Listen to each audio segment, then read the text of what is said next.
రైతులు పడుతున్నటువంటి ఇబ్బందుల్ని ప్రభుత్వం దృష్టికి తీసుకొచ్చి ప్రభుత్వం కళ్ళు తెరిపియాలనేటువంటి ఒక మంచి లక్ష్యంతో గౌరవనీయులు భారతీయ జనతా పార్టీ శాసనసభ పక్ష నాయకులు ఏలేటి మహేశ్వర్ రెడ్డి గారి ఆధ్వర్యంలో 24 గంటల పాటు రైతుల పక్షాన దీక్ష చేసి రాష్ట్ర ప్రభుత్వం కళ్ళు తెరిపించాలనే లక్ష్యంతో ఏర్పాటు చేసినటువంటి దీక్ష కార్యక్రమంలో వేదిక మీద ఉన్నటువంటి భారతీయ జనతా పార్టీ గౌరవ పార్లమెంట్ సభ్యులు కొండా విశ్వేశ్వర రెడ్డి గారు, గడం నగేష్ గారు, శ్రీమతి డికే అరుణ గారు, ధర్మపురి అరవింద్ గారు, ఈటల రాజేందర్ గారు, గౌరవ శాసనసభ్యులు పాల్వాయి హరీష్ బాబు గారు, శాసన మండలి సభ్యులు ఏవిఎన్ రెడ్డి గారు, రామారావు పటేల్ గారు, ధన్పాల్ సూర్యనారాయణ గారు, గౌరవనీయులు వేదిక మీద ఉన్నటువంటి మాజీ పార్లమెంట్ సభ్యులు, మాజీ మంత్రివర్యులు,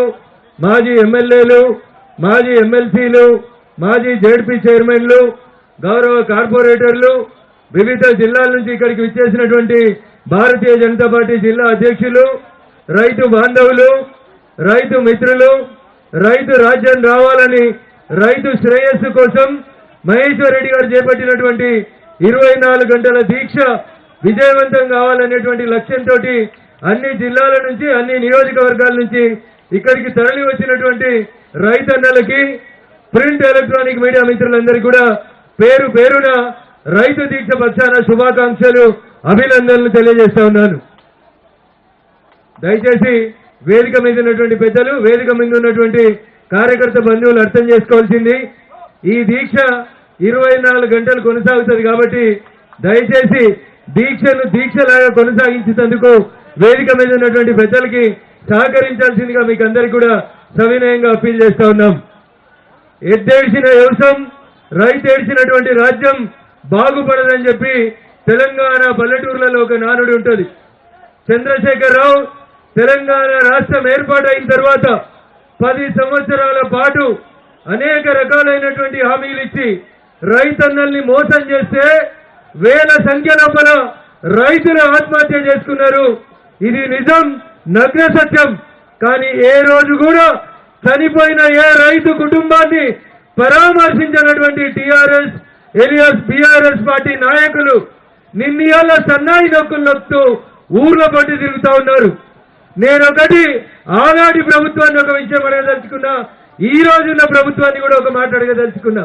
ఆ రోజు చంద్రశేఖరరావు గారి నాయకత్వంలో అప్పటి ప్రభుత్వం ఏ రకమైనటువంటి తప్పుల్ని చేసిందో ఈ రోజు అధికారంలోకి వచ్చిన కాంగ్రెస్ పార్టీ కూడా అదే తప్పుల్ని కొనసాగిస్తా ఉంది. ఉదాహరణకి రైతు ఏ పంట వేయాలి, రైతు భూమిలో ఏ సారవంతమైనటువంటి నేల ఉంది అనేది చూడడానికి భారత ప్రభుత్వం నరేంద్ర మోడీ గారి నాయకత్వంలో భూసార పరీక్షలు చేయాలని తెలంగాణ రాష్ట్రాన్ని ఎంపిక చేసి సుమారు 1200 కోట్ల రూపాయల్ని భూసార పరీక్షల కోసం ఇస్తే 10 ఏళ్ల అధికారంలో ఉన్నటువంటి చంద్రశేఖరరావు ప్రభుత్వం ఈ రోజు దాకా ఒక్క జిల్లాలో కూడా రైతన్నలకి భూసార పరీక్షలు చేసి సాయిల్ హెల్త్ కార్డు ఇవ్వనటువంటి దుర్మార్గమైనటువంటి ప్రభుత్వం నాటి చంద్రశేఖరరావు గారి ప్రభుత్వం అయితే అధికారంలోకి వచ్చిన 10 నెలలలో ఇప్పుడు వీళ్ళు పైలట్ ప్రాజెక్ట్ అని జిల్లాకు ఒక మండలాన్ని ఎంపిక చేసి ఇంకా మీనమేషాలు లెక్క పెడుతున్నారు తప్ప రైతులకి తన భూమిలో ఏ పంట వేస్తే ఎంత సారవంతమైనటువంటి నేల ఉంది, ఎంత దిగుబడి వస్తుంది,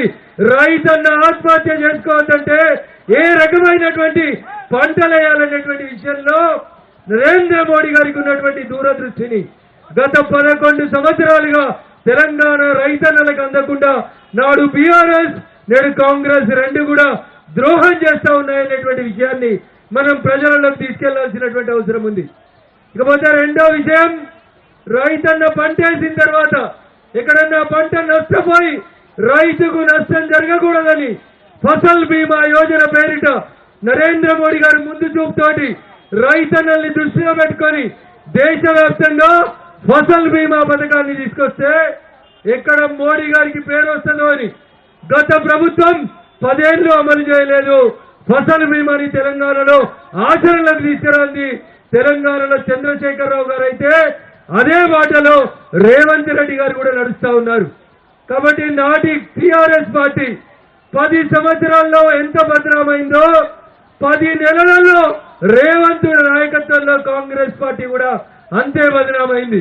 అందుకని ఆ రెండు ప్రభుత్వాలకి భిన్నంగా ప్రతి చేనుకి నీరు, ప్రతి రైతుకి చేతికి పని ఇవ్వాలనేటువంటి లక్ష్యంతో భారతీయ జనతా పార్టీ నరేంద్ర మోడీ గారి నాయకత్వంలో దేశవ్యాప్తంగా అనేక సంస్కరణలు తీసుకొచ్చి రైతులకి 10 ఏళ్ల యూపీఏ ప్రభుత్వంలో ఉన్న ధరకి డబ్బులు ఇచ్చి ఎంఎస్పీని తీసుకొచ్చి రైతులను ఆదుకుంటేందుకు పనిచేస్తున్నటువంటి ప్రభుత్వం భారతీయ జనతా పార్టీ ప్రభుత్వం. దురదృష్టం, తెలంగాణలో అధికారంలో ఉన్నటువంటి నాటి బీఆర్ఎస్, నేటి కాంగ్రెస్ రెండు కూడా ఒక నాణానికి బొమ్మ బొరుసులాగా రైతుల్ని వంచిస్తా ఉన్నాయి. పేరుకు రైతుల పేరు చెప్తా ఉన్నాయి తప్ప ఎక్కడ కూడా రైతన్నలకి న్యాయం జరుగుతలేదు. ఇందాక మా సహచర పార్లమెంట్ సభ్యులు గౌరవనీయులు అరవింద్ గారు ఒక సూచన చేసిరు. రేవంత్ రెడ్డి గారు ఎత్తేర్చిన యువతం రైతేర్చిన రాజ్యం బాగుపడదు కాబట్టి తెలంగాణను ప్రయోగశాలగా మార్చి ఒక గొప్ప ఫామ్ హౌస్ ని కట్టుకొని ఎకరానికి ₹1 కోటి సంపాదిస్తున్నటువంటి చంద్రశేఖరరావు ఫామ్ హౌస్ ని స్వాధీనం చేసుకొని దానికి రైతు వేదికలు, రైతులందరినీ తీసుకుపోయి శిక్షణిచ్చేందుకు రోజుకొక శాసనసభ నియోజకవర్గం నుంచి రైతుల్ని ఫామ్ హౌస్ కి తీసుకుపోవాలి. ఆ ఫామ్ హౌస్ ని జాతికి అంకితం చేస్తావా, తెలంగాణకు అంకితం చేస్తావా, ఒక్కసారి కాంగ్రెస్ ప్రభుత్వం ఆలోచించాలి. అందుకని దయచేసి టిఆర్ఎస్ పార్టీ చేసిన తప్పుల్నే రేవంత్ రెడ్డి గారి ప్రభుత్వం కూడా కొనసాగిస్తుంది అని చెప్పడానికి ఇంకొక 2 ఉదాహరణల్ని మనం ఖచ్చితంగా ప్రజల్లోకి తీసుకెళ్లాలి. చంద్రశేఖరరావు గారి ప్రభుత్వం చెప్పింది ప్రతి నియోజకవర్గంలో ఒక నియోజకవర్గాన్ని సెలెక్ట్ చేస్తే 1,00,000 ఎకరాలకి నీళ్లు ఇస్తామని కాళేశ్వరం అనేటువంటి ఒక ప్రాజెక్టు పేరు చెప్పి 1,00,000 కోట్లు నాటి ప్రభుత్వం ఖర్చు చేసింది. దోసిండ్రా, దాసిండ్రా, కాంట్రాక్టర్లకు ఇచ్చిర్రా అనేటువంటి అంశాన్ని కొద్దిసేపు పక్కన పెడితే 1,00,000 కోట్ల రూపాయల ప్రజాధనాన్ని చంద్రశేఖరరావు గారి ప్రభుత్వం దుర్వినియోగం చేస్తే ఆ రోజు పిసిసి ప్రెసిడెంట్ గా మల్కాజిగిరి ఎంపీగా ఉన్నటువంటి రేవంత్ రెడ్డి గారు ఏం చెప్పారంటే, మేము అధికారంలోకి రాగానే ఈ 1,00,000 కోట్లని కక్కిస్తాం, ఒక హైకోర్టు సిట్టింగ్ జడ్జి తోటి విచారణ చేపిస్తాం, చంద్రశేఖరరావు అవినీతిని మొత్తం ప్రజాబాహల్యంలోకి తీసుకొస్తామని చెప్పి అలవిగానటువంటి హామీలు ఇచ్చి ఇలా సిట్టింగ్ జడ్జిలు దొరకలే కాంగ్రెస్ కి. ఎవరు దొరికిండ్రో ఒక రిటైర్డ్ జడ్జిని పెట్టి దాని మీద విచారణ చేపిస్తా ఉన్నారు. వాళ్ళు దోషిన చరిత్ర అట్లుంటే ఇలా ఈయన కొత్తగా దోషినందుకు ఇంకో కొత్త కథ చెప్తున్నాడు. మూసీ పరివాహక ప్రాంతం, మూసీ ప్రక్షాళన, మూసీ నది పేరిట నేను భవిష్యత్తులో తెలంగాణకి 1,00,000 కోట్లతోటి ఇంకో ప్రాజెక్టు తీసుకొస్తా అని చెప్పి రేవంత్ రెడ్డి కొత్త డ్రామాని మొదలుపెట్టిండు. ఆయన ఒకటి చేస్తే ఈయన ఒకటి చేస్తా ఉన్నాడు. ఈ ఇద్దరికి కూడా నిజంగా తెలంగాణ రైతన్నల పట్ల ప్రేమ లేదు.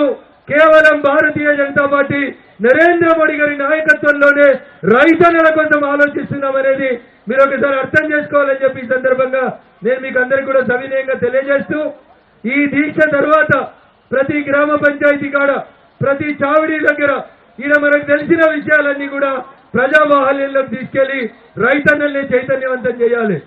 కాంగ్రెస్ అధికారంలో ఉన్న 10 ఏళ్లలో ఇచ్చిన రైతుల మినిమం సపోర్ట్ ప్రైస్ ఎంఎస్పీకి ఈ రోజు భారత ప్రభుత్వం డబుల్ రేట్లు ఇచ్చి రైతులను ఆదుకుంటా ఉంది.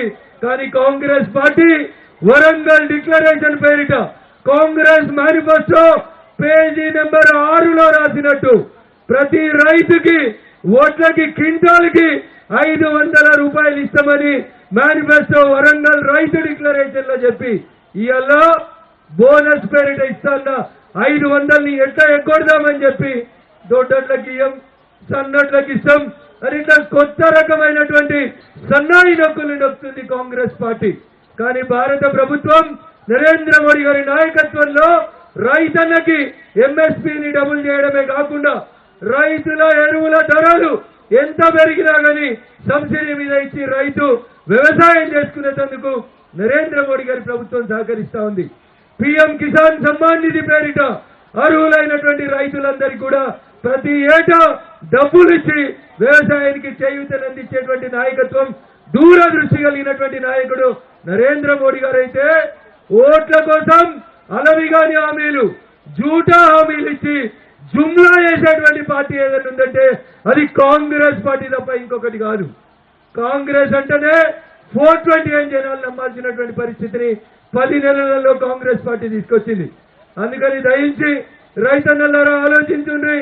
కాంగ్రెస్ ఇచ్చిన హామీలు, కాంగ్రెస్ అమలు చేస్తామని చెప్పిన మాటలు, రైతు డిక్లరేషన్ పేరిట ఢిల్లీకి వెళ్లి నాయకుల్ని తీసుకొని వచ్చి వరంగల్లో చెప్పిన మాటల్ని ప్రతి మొబైల్ ఫోన్ లో ఈ 24 గంటల రైతు దీక్షలో మళ్ళీ మనం ప్రతి ఇంటికి చేరేలాగా వరంగల్ డిక్లరేషన్ సీడీలని మన మొబైల్ ఫోన్లలో వినిపించాలని చెప్పి మీకు అందరికీ కూడా తెలియజేస్తూ, కేవలం తెలంగాణ రాష్ట్రంలో తెలంగాణ రైతాంగం ఎదుర్కొంటున్నటువంటి సమస్యలు పరిష్కారం కావాలన్నా, ఈ సమస్యలన్నింటికి ఒక దిక్సూచి, ఒక నావ కనబడాలంటే దానికి కేవలం భారతీయ జనతా పార్టీ మాత్రమే డైరెక్షన్ ఇవ్వగలుగుతుంది అనేటువంటి ఒక మంచి ఆలోచనతో ఈ 24 గంటల రైతు దీక్షని ప్రారంభించి తెలంగాణలో ఉన్న రైతన్నల్ని మేల్కొల్పేందుకు పార్టీ చేస్తున్నటువంటి ఈ లక్ష్యాన్ని, ఈ కార్యక్రమాన్ని ప్రతి బూత్ వరకు, ప్రతి గ్రామ పంచాయతీ వరకు తీసుకెళ్లాలని మీకు అందరికీ కూడా విజ్ఞప్తి చేస్తూ, అవకాశం ఇచ్చినటువంటి వేదిక మీద ఉన్నటువంటి పెద్దలందరికీ, ముందున్నటువంటి రైతు బాంధవులందరికీ కూడా పేరు పేరున శుభాకాంక్షలు, అభినందనలు తెలియజేస్తూ సెలవు తీసుకుంటా ఉన్నాను. జై జవాన్. ఏమైనా స్లోగన్స్ ఏందాక పోవాలి? దీన్నే ఉంది సెక్రటరియట్ పక్కన, జర గట్టిగా చెప్పారు కదా, చెట్ట కింద ఉన్న మా అన్నలు గట్టిగా చెప్పాలి. జై జవాన్, జై జవాన్, జై జవాన్. రైతుల్ని మోసం చేసిన కాంగ్రెస్ ప్రభుత్వం వెంటనే గద్దె దిగాలి. రైతుల్ని మోసం చేసిన కాంగ్రెస్